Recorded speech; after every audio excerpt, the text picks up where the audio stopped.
একটা বিড়ালের পেট থেকে যে বাচ্চাটা জন্ম হয় ওটা জন্মানোর পরে বিড়াল হয়েই জন্ম নেয়,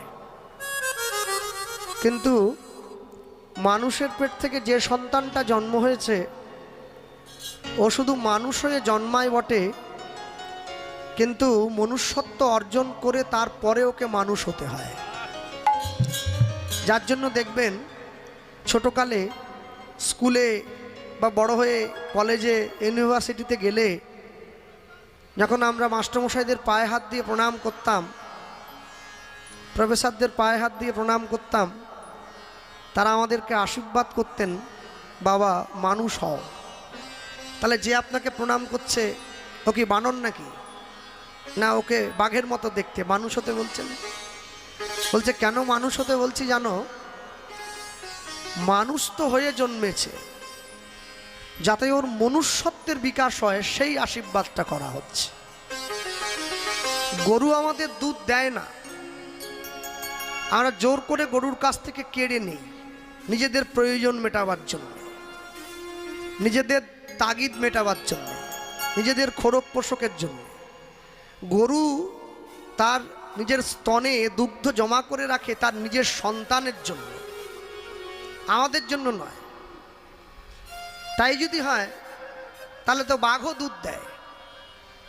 তো যাও বাঘের কাছ থেকে এক বাটি দুধ দুইয়ে নিয়ে এসো। সিংহও তো দুধ দেয়, যাও সিংহের কাছ থেকে দুইয়ে আনো। আমরা পারবো না কেন? গরুকে যতটা সহজে পোষ মানিয়ে দুধটা দুইয়ে নেওয়া যায়, বাঘ সিংহকে অত সহজে পোষ মানিয়ে দুধটা দুইয়ে নেওয়া যায় না।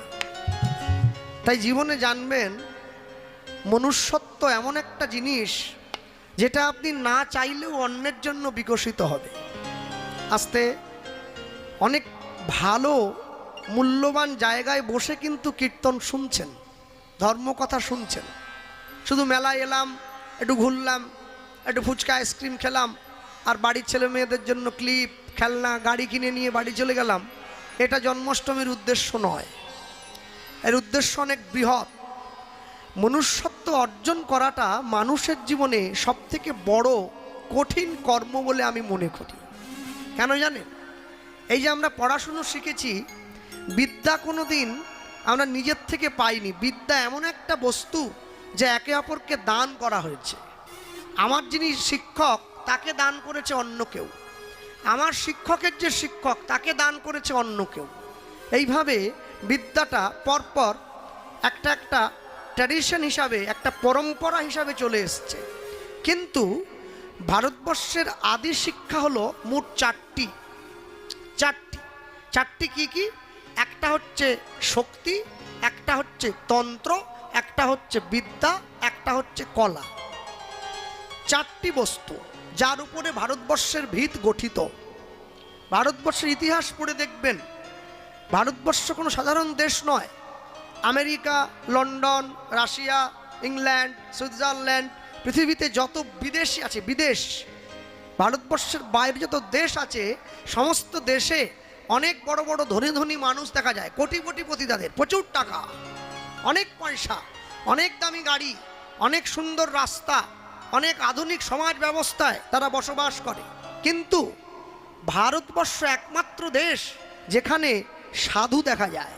এটা পৃথিবীর অন্য কোনো দেশে আপনি পাবেন না। যদি বলেন কেন এ কথা বলছেন? এই চারটি জিনিস, শক্তি, তন্ত্র, বিদ্যা আর কলা, এই চারটি জিনিস ভারতবর্ষ ছাড়া পৃথিবীতে অন্য কোনো দেশে আপনি পাবেন না, যে দেশের মূল স্তম্ভ এই চারটি বস্তু। প্রথমে আসুন শক্তি। শক্তি কিন্তু কেউ আপনাকে দেবে না, শক্তিটা আহরণ করতে হয়।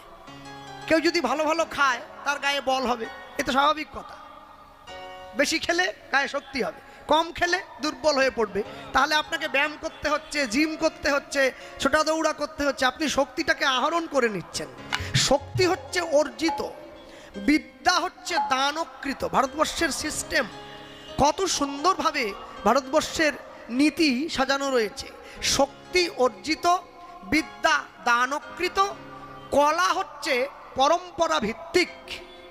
কলা মানে যাকে সংস্কার বলা হয়।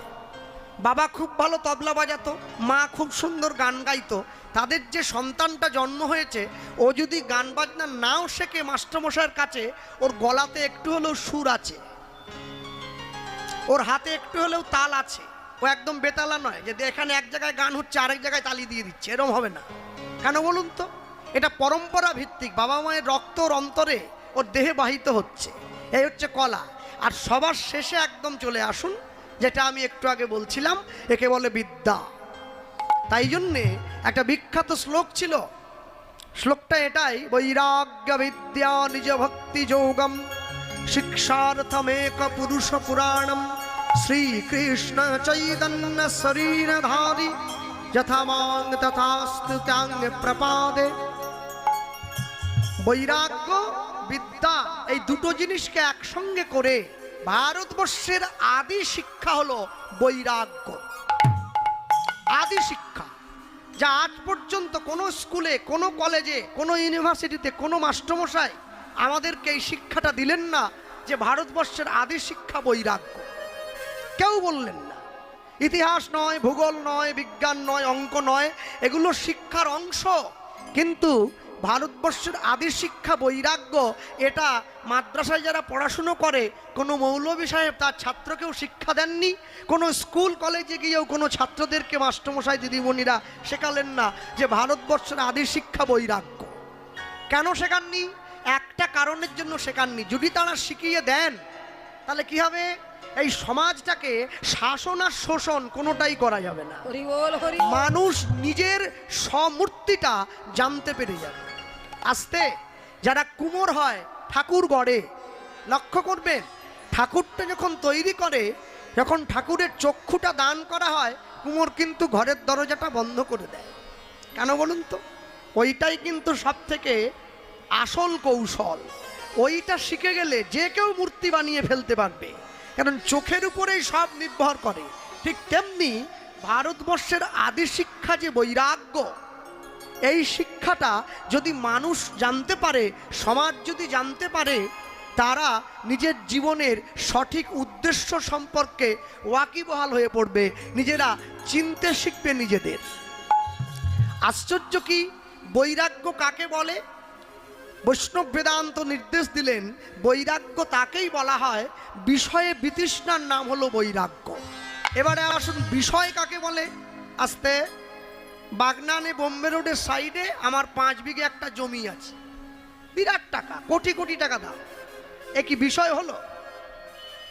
মানকুর মোড়ে 3টে তেল পাম্প আছে, এ বিষয় হলো? হ্যাঁ, বাগনান প্ল্যাটফর্মের সামনে 2টো বড় মিষ্টির দোকান, এ কি বিষয় হলো? এ বিষয় নয়, একে বিষয়ের অংশ বলা হয়। বিষয় কাকে বলে? আমাদের দেহে যে ইন্দ্রিয়গুলো আছে, চোখ, কান, নাসিকা, জিহ্বা, ত্বক, 5টা জ্ঞানেন্দ্রিয়, 5টা কর্মেন্দ্রিয়, এই ইন্দ্রিয়গুলো যার দিকে টানে ছুটে যায়, এই টানটাকে বিষয় বলা হয়। বুঝলেন কেন? আপনাদের এখানে 2টো অনুষ্ঠান হয়, আর একটা হয় না শীতকালে খুব বড়, সব সিনেমা আর্টিস্ট ফার্টিস্ট আসে, হ্যাঁ, মাঘী পূর্ণিমা উৎসব। হ্যাঁ, আমি তো কীর্তনে যাই, তখন ওই শ্যামপুর টামপুরের দিকে এটা দিয়ে তো যাই, আমি দেখি এই আজকে অনুরাগের ছোঁয়া সিরিয়ালের নায়িকা আসবে, এই সেই নানা রকম সমস্ত। হ্যাঁ, তখন মানুষে লোক দেওয়ার জায়গা থাকে না। আজকে যদি এই জায়গায় কমিটি একটা সিদ্ধান্ত নিত, আজকে আমি নয়, গোটা পশ্চিমবঙ্গের সব থেকে বড় কীর্তনিয়াকে এনে তোলা হতো এই মঞ্চে, আর ঠিক এর পাশে একটা কোনো সিরিয়াল সিনেমার নায়ক বা নায়িকাকে তুলে দেওয়া হতো। তখন আপনারাই বিচার করতেন কোনটাতে লোক বেশি যাচ্ছে। আচ্ছা, এখানে যদি একটা ভালো নায়ক বা ধরুন শাহরুখ খান যদি এসে ওঠে, আমার চোখ কি শাহরুখ খানের দিকে না তাকিয়ে থাকতে পারবে? পারবে না, কিন্তু তাকাবে। আমি যতই কীর্তন গাই, আমারও ইচ্ছে হবে যে একবার শাহরুখ খানের অটোগ্রাফটার একটা সেলফি অন্তত, যদিও কাছে যেতে পারবো না, তবু বললাম আর কি, ইচ্ছে হয়। যেদিনকে এই রকম